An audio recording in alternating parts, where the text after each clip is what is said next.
There are moments in life where continuing forward is no longer strength. It is fear, fear of stopping, fear of silence, fear of discovering that beneath all your ambition, routines, goals, and constant movement, there may be nothing extraordinary waiting for you at all. And perhaps that is why people exhaust themselves so violently, not because they love success, but because they are terrified of insignificance. So even when the mind begins collapsing, they continue performing productivity like a ritual. They wake up exhausted and call it discipline.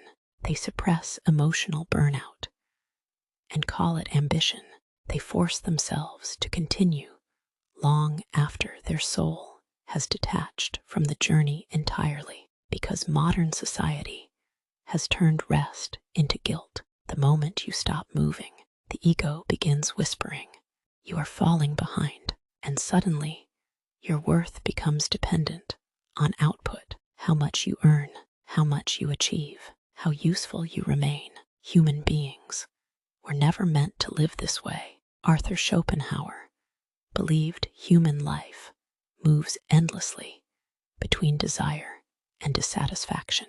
The moment one goal is achieved, another appears immediately. Satisfaction never lasts because the ego survives through incompleteness. That is why success rarely heals people. The hunger simply changes shape, and eventually, people become addicted not to achievement itself, but to avoiding the feeling of being nobody. So they continue, even when exhausted, even when emotionally numb, even when their inner world is begging them to stop, because giving up feels humiliating in a culture obsessed with perseverance. But perhaps some forms of persistence are actually self-destruction disguised as discipline.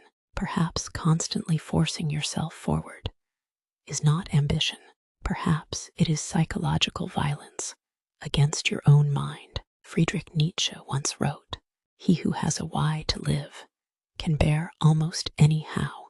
But modern people no longer know their why. They only know movement, constant movement. Study more, work more, become more, optimize more, as though human existence is valuable only while progressing towards something.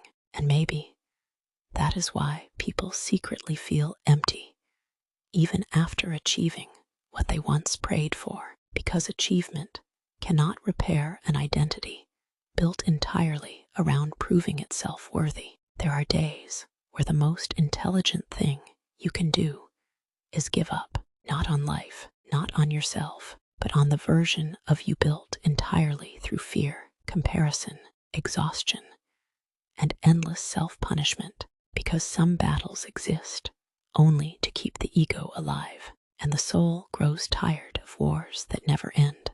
Maybe giving up is not weakness. Maybe it is the first honest conversation you have had with yourself in years. Maybe the strongest people are not the ones who keep pushing endlessly. Maybe they are the ones brave enough to stop performing strength when they are already emotionally disappearing inside.